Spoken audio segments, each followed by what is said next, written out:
예, 안녕하세요. 예, 반갑습니다. 제가 지금 막 감기에 걸려가지고요. 아마 지난주처럼 강의가 안 될 수가 있어요. 예, 예, 다 터져가지고 지금. 그래서 오늘 안 올까 하다가 여러분이 막 안 와봐라, 안 와봐라. 얘는 자꾸 떠올려가지고 어쩔 수 없이. 네, 농담이고요. 예, 그래도 뭐 제 철칙이 뭐 죽을 병이 아니면은 강의하자. 그 철칙이기 때문에 예, 맞습니다. 그래도 제가 몸이 좀 안 좋더라도 강의할 때만큼은 또 나름대로 열정을 가지고 하니까 혹시 조금 제가 강의하다가 조금 기침하더라도 좀 이해해 주세요. 예. 지금 나아가는 단계입니다. 지금 오늘부터 4일째. 그래가지고 지금 조금 뭐 다 나은 단계니까 좀 같이 좀 이해해 주면 고맙겠습니다. 오늘 주택법이죠? 예, 오늘 주택법까지 하고 농지법은 뭐 처음부터 다음에 한다고 했으니까요. 오늘 주택법을 여러분과 같이 공부하면 올해는 저하고 이제 마지막 보는 거예요. 그렇죠? 예, 다음 주에는 여러분들 성탄절이니까 못 오고 그 다음 주에는 또 1월 1일입니다. 그래서 아마 그 두 번째 주 월요일부터 올 겁니다. 하지만 1월 2월 달에 하여튼 최소한 8주가 나와야 돼요. 8주가 안 나오면은 힘들기 때문에 제가 또 특히 이제 민법하고 공법이 물론 학기로는 양이 많지만 법률 과목 중에서 민계공 중에서 민법과 공법은 분량도 많지만 알다시피 그냥 책을 읽고 동그라미하고 줄 끊는 수준이 아니라 그와 관련된 설명이 필요하잖아요. 그죠? 그러다 보니까 시간이 처음에 많이 필요해요. 그래서 제가 1월, 2월, 3월, 4월 이렇게 4개월 하면서 제 개인적으로 가능 안 하겠지만 제가 판단하에 보강이 필요하면 할 수가 있어요. 그때는 아마 오후에 할 수도 있지만 야간 분들 때문에 안 되기 때문에 토요일 할 수가 있어요. 그때는 가능하면 하지 않는 걸 하되 그때 상황 봐서 여러분과 같이 상의해서 제가 일방적으로 정하지 않습니다. 상의해서 할 테니까 아시겠죠? 자, 그러면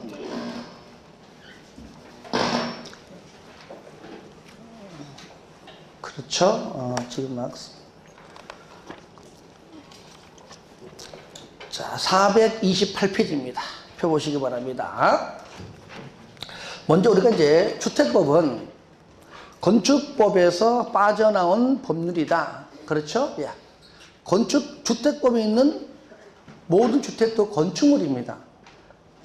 하지만 건축법 하나의 법률 가지고 적용하기에는 상당히 분량도 많을 뿐더러 여러 가지 또 나누고 하다 보면은 여러 가지 또 공부할 때 헷갈리기 때문에 주택만 별도로 끄집어내는데 그 모든 주택을 전부 다 끄집어낸 건 아니에요.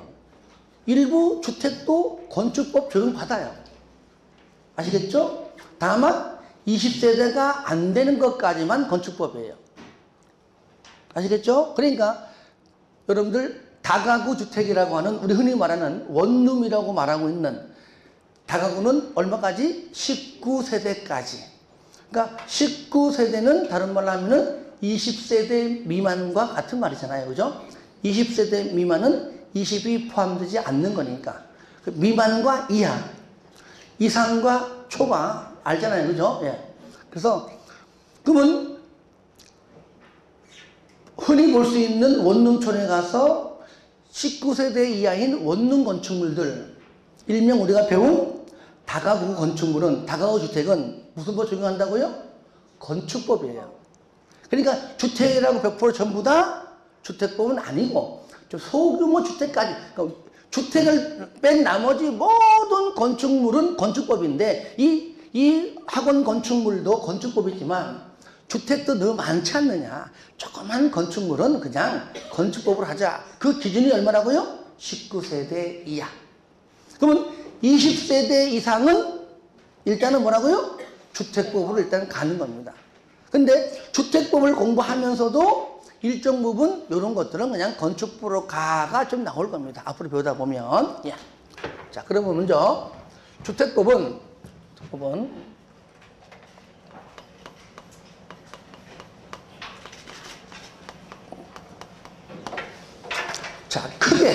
크게 네 가지입니다. 첫 번째, 뭐 책은 총칙이지만 총칙 중에서도요, 원칙을 말하면 용어의 정의입니다. 용어의 정의. 무조건 나오죠, 문제가. 한 문제에서 두 문제. 중요하고, 그 다음에, 자, 두 번째는 주택을, 일단은 아파트를 뭐 지어야지 팔 거 아니에요. 그죠?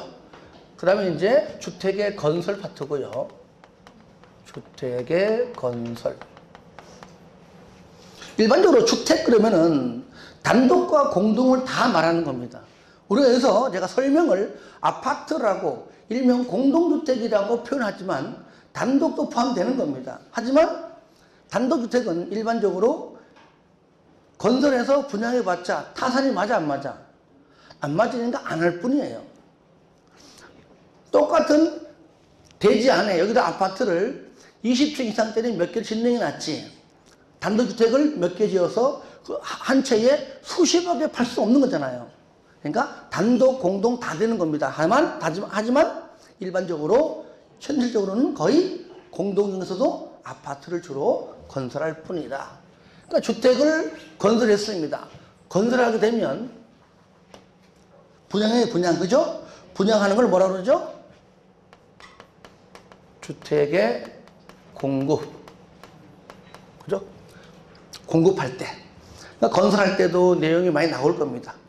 그죠? 사업 주체가 누구이고, 그 다음에 주택조합이 어떤 사람들 주택조합이고, 지역조합, 직장조합, 리모델링 조합 하면서 나올 것이고요. 건설 다 되면은 어떻게 공급할 것인가 할 때, 그냥 공급하면 되는데, 공급할 때 복부인들 조심하세요. 주택 공급 질서 교란 행위 하지 마세요. 아시겠죠? 예. 등등등등이 여기 다 나옵니다. 공급이 되면 건축물을 오래 사용하다 보면은, 야, 이 아파트가 건설된 지가 몇십 년 됐는데, 살기가 불편해. 다시 고쳐 쓰자 한다면은 리모델링이고. 그렇죠? 리모델링. 주택법상은 리모델링이고. 리모델링해서 쓰기에는 너무나 낡았어. 노후화됐어. 그냥 다시 건설하자 한다면은 아파트라면 재건축이죠. 그때는 주택법에서 손 띄고 정비법으로 하는 겁니다. 재건축, 그죠? 예. 그러니까 정비법 가기 전에 주택법까지는 리모델링입니다. 그 외에 벌칙은 뭐 의미 없으니까요. 벌칙은 안 나옵니다. 큰 틀은 요겁니다. 자, 여기에서 몇 문제가 나온다고요? 똑같이 7문제가 나오는데, 오늘 뭐 알다시피 다 할 수는 없고요. 그래도 가장 중요한 용어 정의 하면서 큰 틀만 잠깐 잡아보는 그런 시간 갖도록 하겠습니다. 자, 책 보세요. 보면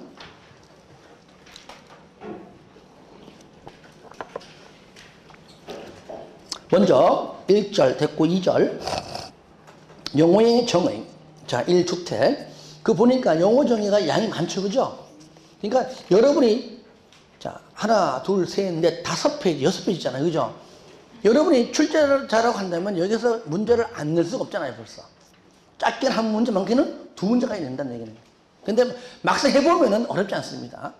어렵지 않아요. 안 웃네. 자, 1번. 주택.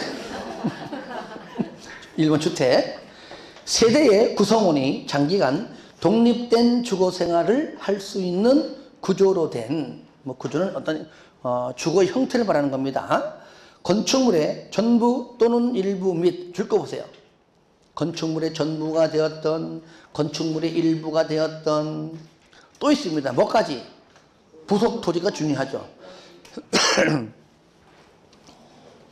부속 토지를 말하며 단독주택과 공동주택으로 구분한다. 그래서 부속 토지는 우리가 이제 아파트다, 아파트 건축물이다, 주택이다. 그 밑에 있는 아파트가 주된 건축물이면은 토지는 그 부속된 토지입니다. 그렇죠? 그 토지도 같이 주택의 개념에 포함되는 겁니다.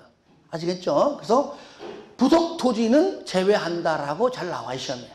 물론 이게 5개 지문 중에 하나 정도 나올 때 부속 토지는 제외한다. 그거 주의하세요. 부속 토지도 포함이 된다는 겁니다. 그게 단독과 공동인데 그 단독이 2번이고 공동이 3번인데 저를 봅니다. 이미 여러분들은 지난주에 배웠잖아요. 그렇죠? 지난주에. 자, 건축법상 단독주택은 네 가지죠. 첫 번째 뭐죠? 일반적인 그냥 단독주택. 두 번째 다중주택. 세 번째 다가구주택. 네 번째 공간인데 이 중에서 공간만 빼면 주택법입니다. 보세요. 단독, 다중, 다가구. 공간 없죠, 그죠? 예. 공간까지 포함해서 건축법상 구분하고요. 주택법상은 공간을 빼버리고 맨 마지막만 빼면 돼요. 공간은 주택법상에는 단독주택에 포함되지 않는다. 했을 때 그 면적은 똑같겠죠, 그죠? 다중, 뭐죠? 주택으로 쓰는 층수가 몇 개층? 3개층 이하이면서 바닥 면적 합계가 330제곱미터 이하고요. 다가구 똑같죠? 3개 주택으로 쓰는 층수가 3개층 이하이면서 바닥 면적의 합계가 660제곱미터 이하. 왜냐면 방금 말한 요런 내용이 일반적으로 세부적인 내용은 건축법 시간에 배웠지만 어쨌든 여기에 주택법에 안 나오는 건 아니잖아요, 그죠? 그러니까 그 문제가 꼭 건축법에만 나온다는 보장이 없습니다. 주택법에서 나올 수 있다는 겁니다. 하지만 우리는요, 건축법에서 배웠던, 주택법에서 배웠던, 어디에 나오든지 간에 그냥 배운 대로만 하면 되는 겁니다. 아시겠죠? 예. 그 다음에 세 번째, 공동주택이다. 다 같이 건축법상 공동주택, 저희 뭐죠? 아파트, 연립주택, 다세대주택, 기숙사죠. 항상 네 번째 거를 빼라. 네 번째인 기숙사만 빼면 아파트, 연립, 다세대는 주택법상 공동주택이다. 맞죠? 그죠? 예, 그렇게. 그러면, 자, 아파트는 뭐죠? 면적과 관계없이, 그러면 안 돼. 주택으로 쓰는 층수가 5개층 이상. 물론 이제 알고는 있겠지만, 네, 있겠지만. 그 다음에 연립은 주택으로 쓰는 층수가 4개층 이하이면서 플러스 물론 주택으로 쓰는 층수에 해당하는 바닥 면적만 다 합하니까 즉 바닥 면적의 합계가 660제곱미터를 초과하는 주택이고요. 다세대는 4개층 이하이면서 바닥 면적의 합계가 660제곱미터 이하. 그래서 층수의 조건은 같지만 뭐가 틀리다고요? 바닥 면적의 조건이 다르다. 연립주택은 초과하고 다세대는 이하이고서 연초 다이. 다 같이 시작. 연초 다이. 연립은 초과. 다세대는 이하. 다 같이 한 번 더 시작. 연초 다이. 연초 다이. 연초 다이. 무슨 뜻이에요? 담배 피면 죽는다 그 말이죠. 몇 년 뒤에? 40년 뒤에. 50년 뒤에. 그 다음 필수한 필수입니다. 그러니까 지금부터 50년이니까 그죠? 그러면 4번 준주택. 준주택이 뭐냐? 주택, 들어보세요. 항상 강조했잖아요. 여러분들 첫째 시간에 제가 이 얘기 했었죠. 그죠? 부동산 공부할 때 준부동산. 네. 의제부동산. 부동산은 아니지만 부동산처럼 취급해서 뭐 때문에 세금도 뜯어보려고 그죠? 동산이라 취급하기에는 너무나 고가이고 그죠? 볼펜처럼 노트처럼 취급하기에는 너무나 레벨이 안 맞거나 고가이고 그렇다고 부동산은 아닌데 세금은 걷고 싶어.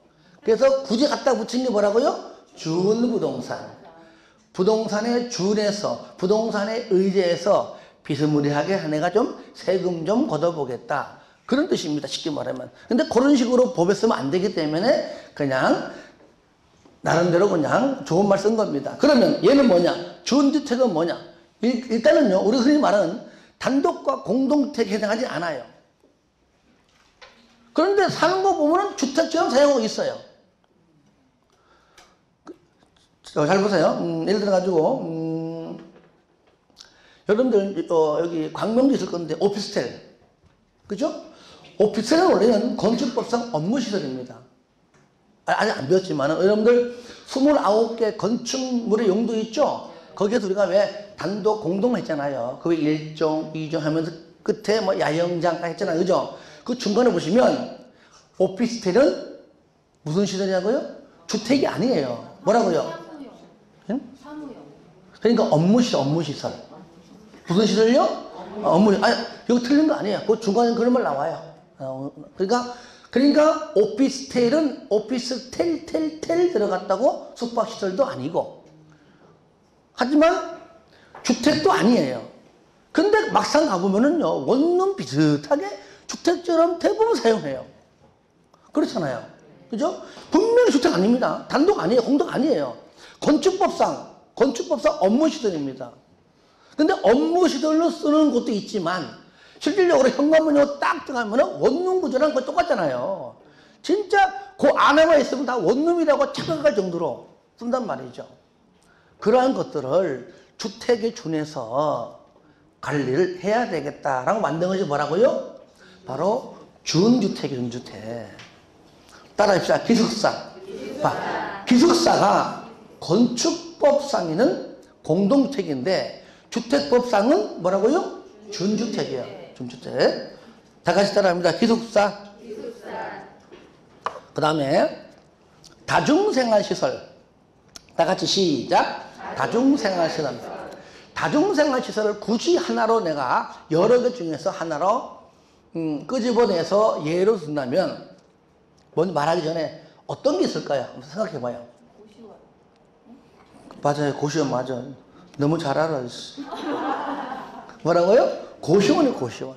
이거 전에는 고시원이었다가 요 단어로 바뀐 겁니다. 왜? 고시원만 있는 건 아니거든요. 그래서 다중생활시설 속에 여러 개 중에 하나가 뭐라고요? 고시원. 그래 보시면 돼요. 고시원.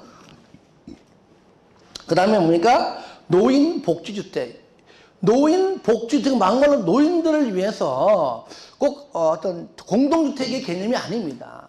그들을 관리하고 그들이 생활하고 또는 그 복지주택 안에 막 요양시설도 있고 병원도 다 있거든요.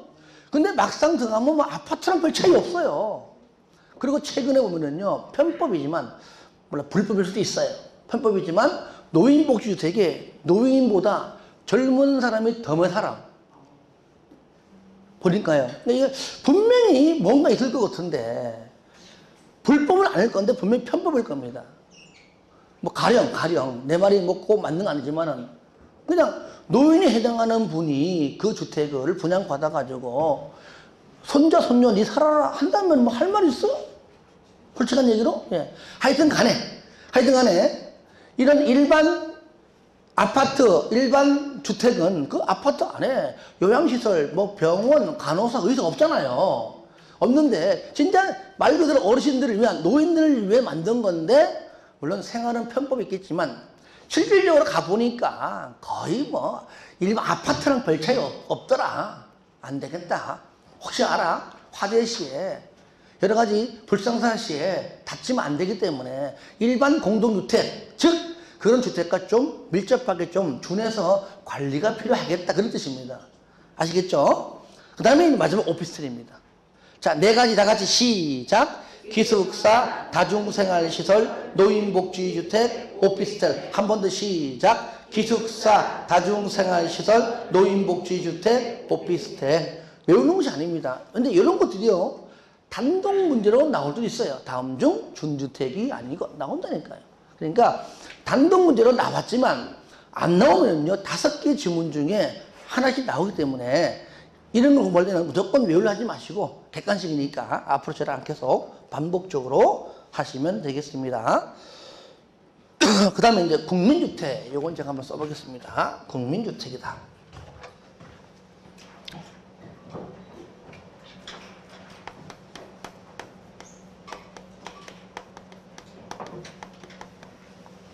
이름이 재밌잖아요. 국민주택. 그냥 쉬워요. 그러니까 대한민국 국민을 위한 주택. 아시겠죠? 그냥 국민을 위한 주택. 그러면 우리가 이 법을 만들 때는 상식에 어긋나서 법을 만드는 건 절대로 아닙니다. 상식에 어긋나면 안 돼요.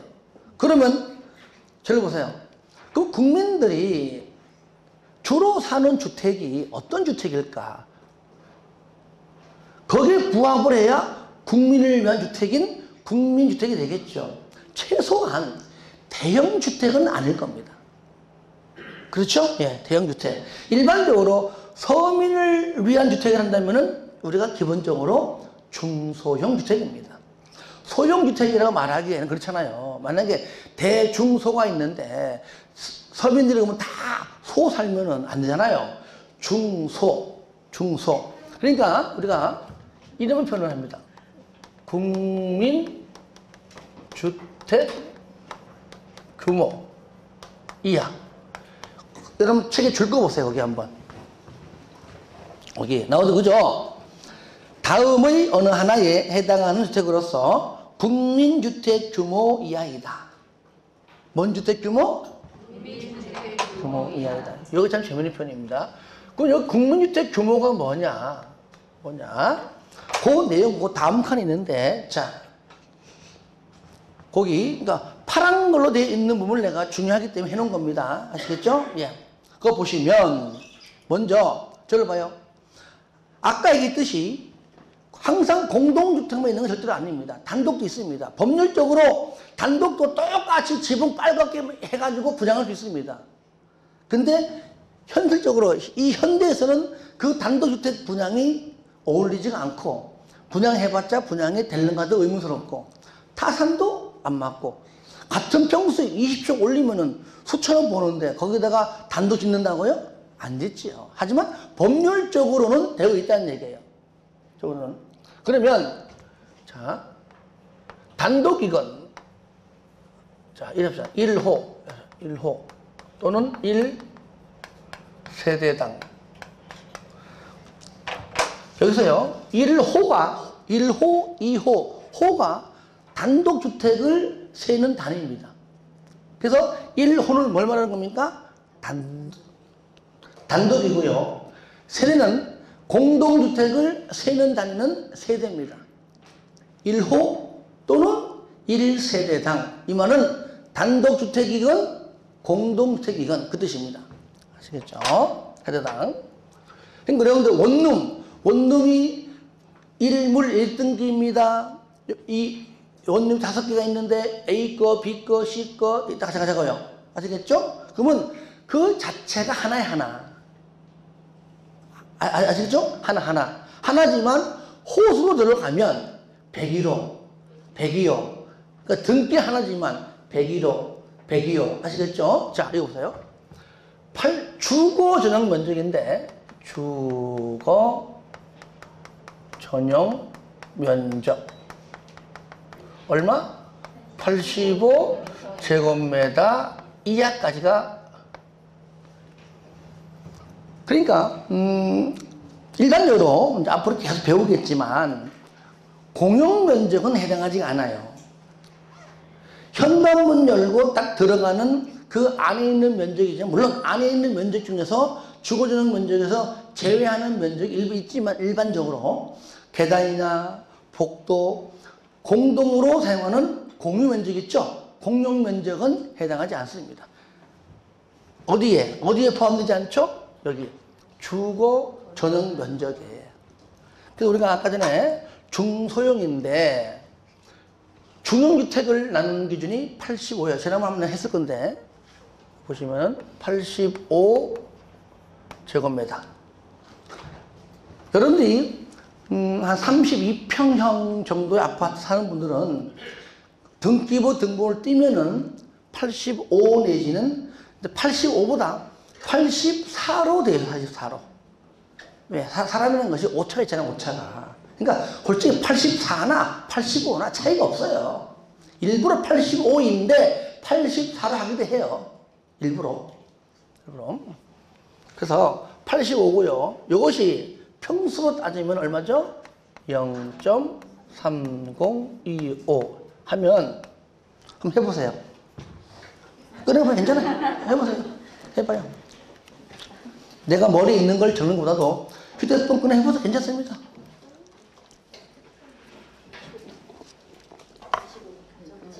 그렇죠. 25.7평이죠. 그렇죠? 야.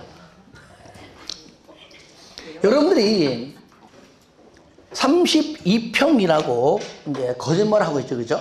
몇 평 살아? 32평. 아닙니다. 몇 평 살아요? 그죠? 25.7평 살면서 32평 산다고 아주 당연히 새빨간 거짓말 하고 있습니다. 그죠? 얘는요, 32평, 형자를 붙이면 괜찮아요. 그죠? 하지만, 노랗게 쓴 부분은 법률적으로는 아무 의미 없습니다. 그래서 항상 뭘로? 제곱미터를 표시합니다. 항상 분양할 때 표시해요. 하지만 요거를 잘 모르는 분들을 위해서 이렇게 좀 해주는 건데, 여러분들 분양할 때 가보세요. 보면은 가령 대형 아파트다 해놓고 난 다음에 거기다가 그냥 이렇게 보자. 만약에 옆에다가 85 해놓고 이렇게 돼 있어. 이렇게 돼 있잖아요. 네. 그러니까 멀리서 보면 굉장히 크게 보여요. 근데 사람들은, 우리는 배웠지만 배우기 전이나 모르는 분들은 저게 몇 평인지 모를 수가 있잖아요. 부동산에 관심이 없는 분들은 몇 평이야 하고 가만 앞에 가보면은요, 쪼만 이렇게 32평 이렇게 있어. 아시겠죠? 예. 또 하나는, 이러면 얼마나 양심적이고 합법적인지 몰라. 근데 잘 보세요. 이렇게 안 읽고 어떤 데 가면은요, 안 되겠다. 아예 32평 해놓고 딱 볼 수 있도록 여기서 이런 데도 있어요. 이렇게. 어쨌든 관계 크기 차이인데 뭐. 이렇게 해서 한 다음에, 이거 아는 놈은 걸리는 거 알거든요. 32평 형 해놓고 쪼그랗게 여기다가 85제곱미터 이런 경우도 있어요. 그거는 뭐 분양하는 뭐 회사가 알아서 하는 것이고요. 하여튼 뭐 실무 얘기는 그렇다 그 얘기고요. 자, 그래서 왜 그럼 우리가 32평이라고 이렇게 말하느냐? 공유 면적을 포함해서 그동안 사용하다 보니까 계단이라든가 복도, 엘리베이터 등등을 면적을 다 합친 다음에 그 세대수로 n분의 1 하니까 그 한 가구당, 세대당 한 대여섯 평씩 가요. 그 합하니까 여기다가 합하니까 한 32평 정도가 나오더라 하는 겁니다. 하지만 실질적으로 우리가 매매할 때는 공유 면적은 매매 대상물이 아니에요. 그렇죠? 요 25.7평만 매매하는 겁니다. 그런 거죠. 그리고 소형주택은 60제곱미터입니다. 그러니까 85하고 60은 우리 공법에서 계속 거론돼요. 왜? 중형과 소형을 구분시키는 기준 면적이니까. 중소형이니까. 그러면 85를 초과하면 법적으로 뭡니까? 대형주택입니다. 대형입니다. 그러니까 86 되는 순간 뭡니까? 대형이에요, 대형. 그러면 60제곱미터는 소형인데요. 곱하기 얘네들 똑같이 0.3025 하면 해보세요. 18.15평 나죠. 반을 하면 18.15평이죠. 그렇죠? 예. 우리가 흔히 말하는 어떻게 부르는요? 4평형 이렇게 부르죠. 또는 23평형 이런 식으로 부릅니다. 예. 그러면 여기서 이제 소형주택입니다. 그래서 85 이하, 60 초과, 즉 60을 초과하고 85 이하까지는 중형주택, 60제곱미터 이하는 소형주택, 85 초과는 대형주택. 그러니까 요 기준 면적을 알고 있으면은 금방 대중소가 금방 알 수가 있겠다. 아시겠죠? 예.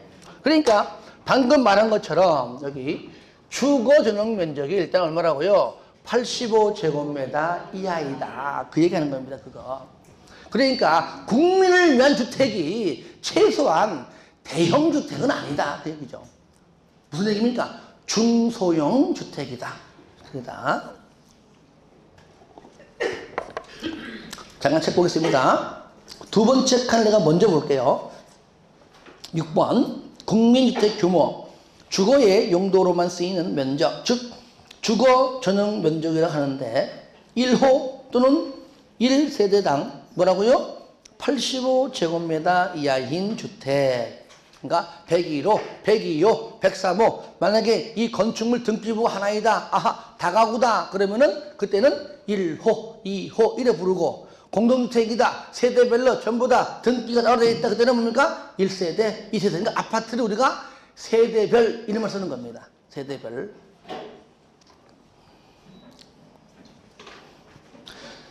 (85제곱미터) 이하인 주택인데, 자, 가로 안에 걸 보니까요. 자, 보세요. 단 나오죠. 예. 자, 일단 수도권이 여보세요. 자, 수도권이 아니에요. 도시 지역도 아니에요. 아닌 읍면 지역이에요. 이때는요, 최대 100제곱미터 이하까지 가능해요. 그거 나오죠? 가로는 나오죠? 그죠? 자, 첫 번째 뭐라고요? 일단은 수도권이 아닙니다. 서울, 경기, 인천 빼고. 일단 빼고. 나머지 중에서입니다. 나머지 중에서. 도시 지역도 아니에요. 말 그대로 어디입니까? 읍면 지역. 무슨 읍, 무슨 면. 수도권을 제외한 나머지 지방 중에서 읍 안에 또는 면 안에는 100제곱미터 이하까지. 그러니까 이렇게 원칙은 85인데 일반적으로 거의 99%는 85죠. 하지만 여기에 해당되면 뭐라고요? 100제곱미터까지 조금 늘려주겠다. 그래서 우리가 국민주택 규모 그러면은 일단은 원칙은 85, 최대 100까지 딱 나와줘야 되는 겁니다. 무조건 국민주택 규모 85면 안 됩니다. 원칙은 85이지만 최대 얼마까지? 100제곱미터 이하까지입니다. 이러한 이유는 여러 가지 이유가 있는데 내가 이제 한두 가지만 좀 왜 이런가를 설명하면, 원래는 85인데 읍면 지역은 실질적으로 솔직히 이 도시적보다 분양이 잘 될까요? 안 될까요? 잘 안 되겠죠. 그죠? 일반적으로. 그러니까 안 되기 때문에 15제곱미터 하면 약 한 대략 한 4, 5평인데 방 하나가 더 나와요.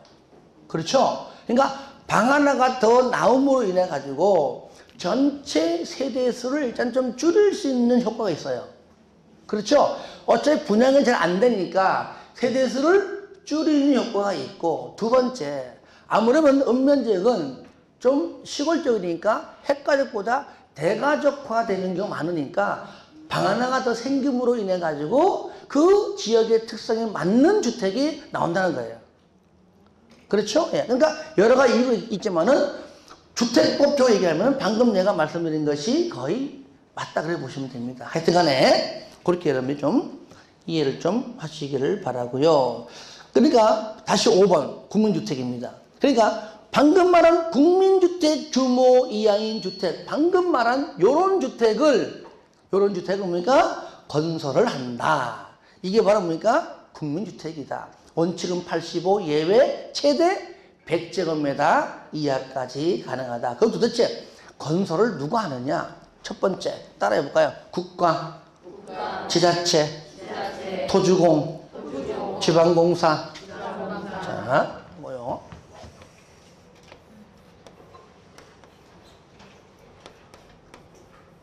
국가, 지자체, 토주공, 줄인 겁니다. 지방공사. 주택법에서 공공시행에는요, 거의 99% 얘만 나와요, 일단은.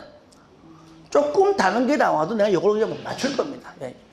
그러니까 무조건 국가, 지자체, 토주공, 지방공사. 그러니까 우리가, 개발법에서는 막 공공, 민간 나오잖아요. 그죠? 그때는 그때가 공부하되, 주택법은 무조건 국가. 자, 누가 아파트 건설하냐? 국가, 지자체, 토주공, 지방공사인데, 우리가 이제 일반적으로 주공아파트 그러면 누가 한 겁니까? 토주공이 했겠죠. 그죠? 예. 다 같이 따라합니다. 국가, 지자체, 토주공, 지방공사. 다 같이 시작. 국가, 지자체, 토주공, 지방공사. 한 번 더 시작. 국가, 지자체, 토주공, 지방공사. 마지막 시작. 국가, 지자체, 토주공, 지방공사. 즉 누가 한다? 한마디로 공공사업주체가 하는 겁니다. 공공시행자가. 그죠? 예. 그래서 우리는 개발법은 일반적으로 공공시행자 하지만 여기서는 그냥 공공사업주체, 공공사업자. 하여튼 뭐 좀 안 되면 그냥 공공시행자가 관계 없습니다만은 하여튼 공공사업주체가 한다. 일반적으로. 그런데 민간은 못하냐? 할 수 있어요. 2번 넣어 2번. 국가, 지자체. 국가, 지자체의 재정. 그 다음에 주택도시기금으로부터 자금을 지원받아. 그러니까 국가, 지자체 재정을 지원받든 주택도시기금으로부터 자금을 지원받든 누가? 민간사업주체가. 그러니까 여기 말하는 국가, 지자체, 토주공, 지방공사는 스스로 그냥 할 수가 있고 아니면은 뭐죠? 국가, 지자체 뭐라고요? 지자체 자금 또는 주택, 도시, 기금 이를 뭐요? 이를 지원받아. 뒤에는 말없이 더 민간인도, 민간 사업자도 아시겠죠? 민간 사업자도 국가의 재정 지원, 지자체의 재정을 지원 그 뜻이잖아요. 그렇죠? 국가, 지자체 재정, 주택, 도시기금으로부터 자금을 지원받아. 아시겠죠? 요거 재정.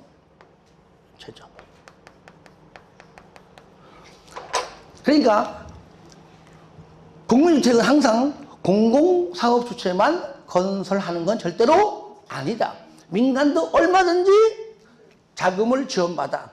국가, 지자체 돈이든.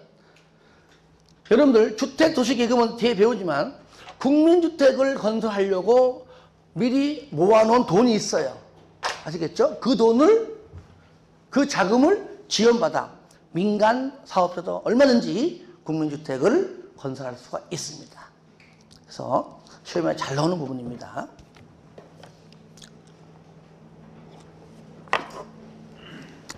자, 그 다음에 방금 6번 국민주택 규모 있는데 거기 이제 위인 했었고요. 그 1번과 2번이 있죠. 자, 1번 보세요. 1번 봐요. 단독과 공동주택, 그러니까 주거 전용 면적을 산정하는 방법이 달라요. 일반적으로 저를 보세요. 일단은 건축법이 먼저입니다. 일단은 건축법상 대지 면적, 그 다음에 건축 면적, 바닥 면적 배울 때 어떻게 배웠죠? 외벽에 중심선으로 둘러싸인 수평투영 면적.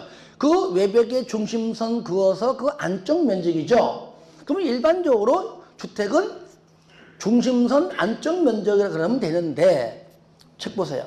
1번 단독주택의 경우에는 아무런 말이 없다는 얘기는요. 얘는 중심선이 맞다는 얘기예요. 그런데 2번 보시면 공동은 뭡니까? 외벽에 그렇죠. 이게 중요해요. 공동은 외벽의 내부선입니다. 우리가 이제 단독과 공동이 있는데 여기 할까요? 이게 이제 단독이고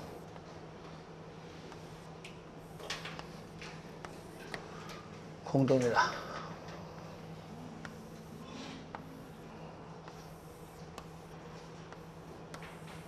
이리 있습니다. 이게 이제 단독이고 이게 공동이라고 합시다.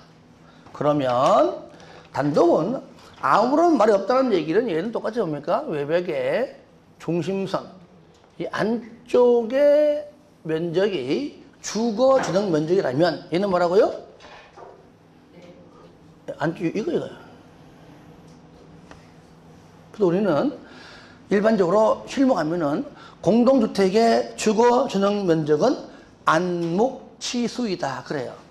눈으로 보이잖아요. 외벽 안 보이잖아요. 그죠?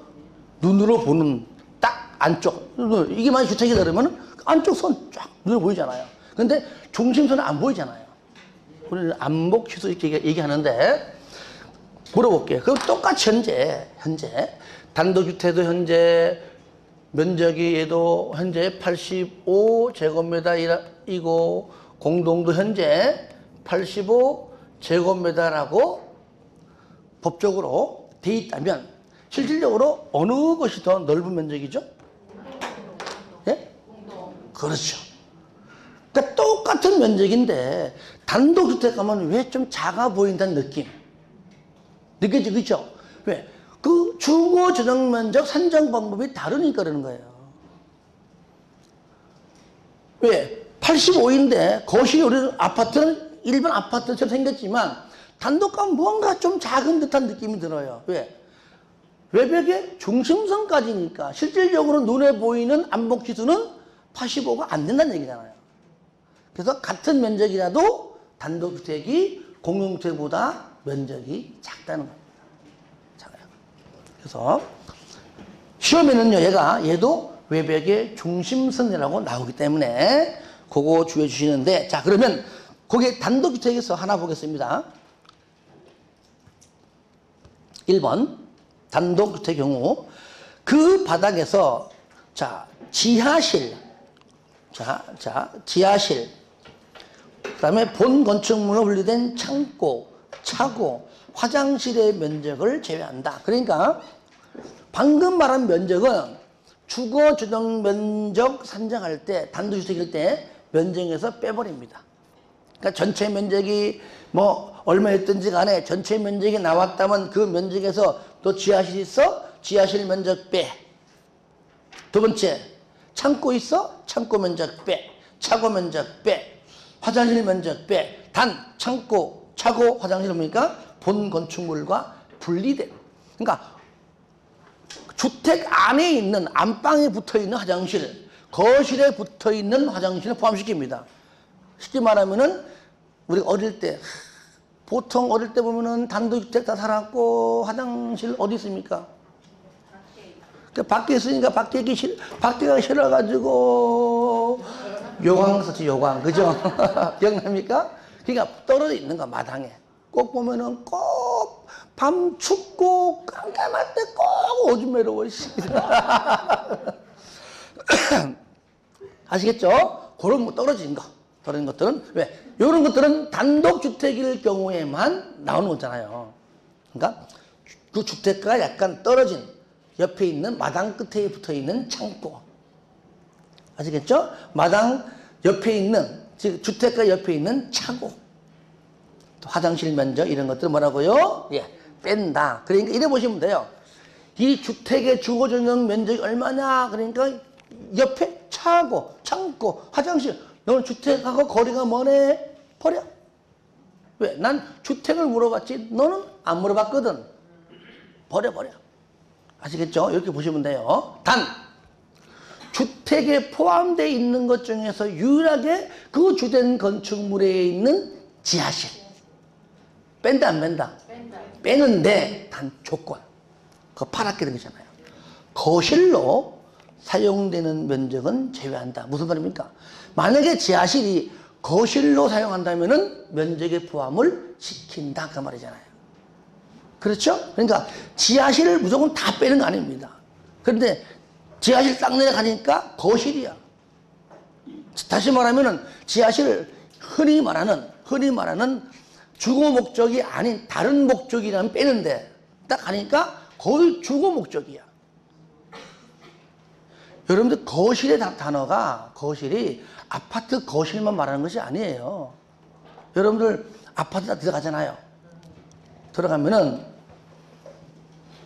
거실의 개념이 거기에 거주가 있는 사람들이 쉴 수 있는 공간은 다 거실이에요. 법률 용어가. 그러니까 주방도 거실에 속하는 겁니다. 다 거실. 용어만 여기는 거실이고 여기는 주방이라 말할 뿐이지 주방도 거실의 한 부분이에요. 근데 딱 보니까 지하실을 일반 창고나 아니면 막 버리는 것이 아니라 딱 보니까 실만한 공간이든 방이든 부엌이든 하여튼 간에 거실의 목적으로 쓴다면은 그거는 주거주택 면적에 포함을 시킨다는 것. 그거 하나 확실하게 좀 알아두시길 바랍니다. 자, 그 다음에 하나. 민영주택. 자, 요거는요, 국민주택을 제외한 주택. 방금 말한, 지금부터 실컷 말한, 여기 있는 주택이 아니면, 여기 있는 주택이 아니면 무조건 뭐라고요? 민영주택입니다. 우리가요, 법률이 전에 많이 개정됐어요. 이게 다가 아니거든요. 국민주택 등도 있었고, 뭐 민간건설 하면서 또 나온 게 있었는데, 다 폐지가 되는 바람에 지금은 딱 두 개 남은 겁니다. 국민주택이냐, 민영주택이냐. 아시겠죠? 그런데 방금 7번에 민영주택은 반드시 국민주택을 제외한 주택인데 이렇게 탁 내면 또 헷갈리기 쉬워요. 민영주택이란 민간이 건설하는 주택을 말한다. 맞잖아. 아닙니다. 국민주택도 얼마든지 민간이 건설할 수가 있습니다. 아시겠죠? 예, 그거 주의해서 봐주시고요. 그 다음에 토지 임대부 무장주택. 넘어가는 것들은 당연히 봐도 돼요. 그 다음에 사업주체는 뒤에 나올 겁니다. 나오니까 그때 할 거고요. 한번 읽어보시면은 사업주체가, 저를 보세요. 건축법은요, 그냥 건물 짓는 건축주. 아시겠죠? 건축법은 건축주라 그러고요. 주택법은 사업주체. 아시겠죠? 사업주체. 사업주체. 크게 보시면 뭐 국가, 지자체, 토주공, 지방공사, 그다음에 주택건설사업자, 대지조성사업자, 4번 그 밖에. 그다음에 주택조합은 크게 세 가지가 있습니다. 지역주택조합. 다 같이 해볼까요? 시작. 지역주택조합, 직장주택조합, 리모델링 주택조합. 그러니까 지역은 같은 지역에서, 직장은 말 그대로 그냥 같은 직장에서, 리모델링은 그냥 아파트를, 즉 공동주택을 가지고 있는 소유자가 고쳐 씁시다. 아시겠죠? 여러분들 리모델링은요 전반적으로 거의 못 살아요. 다 나와줘야 돼요. 나와주고 뼈대만 딱 앙상에 남기고 전부 다 새로 하는 것들입니다. 아시겠죠? 근데 우리가 아파트를 중개할 때 중개업자들이 항상 이렇게 좀 너무나 과장되게 말하죠. 예. 아파트를 중개합니다. 딱 가보니까 막 몇천만 들어가지고 막 멋지게 해놓은 거야. 그러니까 아파트가 5억인데 5억 5천 달래. 보니까 막 5천, 7천 걸 해가지고 아파트를 안에 내부를 그냥 싹 고친 겁니다. 그냥 화장실이고 거실이고 무슨 뭐 확장하고 다 해놓은 겁니다. 그런데 일반적으로 아파트 같은 거는요, 확장한 걸 절대 들어가면 안 됩니다. 몇 번 얘기했었죠, 그죠? 예. 이때도 얘기하겠지만, 지금 다 얘기하기는 그렇고. 하여튼, 하고 있는데, 그냥 여러 가지 인테리어를 해가지고, 진짜 옆집보다는 좋아졌다는 거를 안다면은, 그거를 광고할 때는 리모델링 완비라고 해야 됩니다. 그건 거짓말이에요. 리모델링은 건물 다 리모델링 하는 것이지. 이해됩니까? 예. 101동 705호 리모델링 완비. 그건 거짓말입니다. 101동 전부 다 하는 게 리모델링이고, 그거는 그 호수 인테리어 했겠지, 인테리어. 무슨 거실 확장한다든가, 무슨 이렇게 좀 그런 용어 쓰인 게 맞는데, 그냥 아예 리모델링 완비 이렇게 쓰는 겁니다. 근데 그 아파트를 살려온 사람들도 무슨 뜻인가 알아. 리모델링 하면은 그냥, 내가 구하고자 하는 그 아파트 호실을 뭔가 좀 깔끔하게 고쳤구나, 또 이렇게 안다니까요. 그리고 잘못된 용어지만 그렇게 좀 쓰는 경우가 있다. 자, 그래서 지역조합은요, 지역조합은 참고하세요. 시험에 안 나오지만 그래도 우리가 알고는 가자고요. 지역은요, 같은 지역인데 그 지역의 묶음이 좀 단위가 좀 광역적이에요. 그죠? 서울시. 그러니까 서울시 안에 있으면은, 아시겠죠? 서울시 시민이라면은 서울시 어디에서 아파트를 지역주택조합을 건설하게 되면 누구든지 조합에 가입할 수 있습니다. 단위가 서울시, 또 인천, 경기도. 근데 여러분, 광명은 경기도죠, 그죠? 그러니까 경기도가 얼마나 넓어요. 그러니까 어느 지역, 경기도 어느 지역에서 지역주택조합을 모집할 때 여러분들 얼마든지 가입할 수 있습니다. 근데 실질적으로 광명 살면서 자, 뭐 경기 북부 쪽 안 갈 거 아니에요. 안 갈 뿐이지. 그래서 대전광역시, 뭐 충청남도, 세종특별자치시, 충청북도, 광주, 전남, 전북, 대구, 경북, 부산, 울산, 경남, 강원, 그 다음에 특도, 뭡니까? 뭔가 하나의 광역적인 표현이죠, 그죠? 예. 그렇게 좀 이해해 주시고요. 직장조합은 같은 직장 근로자가 주택을 마련하기 위해 하는 것이고, 리모델링은 공동주택 소유자가 그 주택을 리모델링하기 위하여 설립한 조합이 되겠다. 좀 쉬었다 할까요? 예.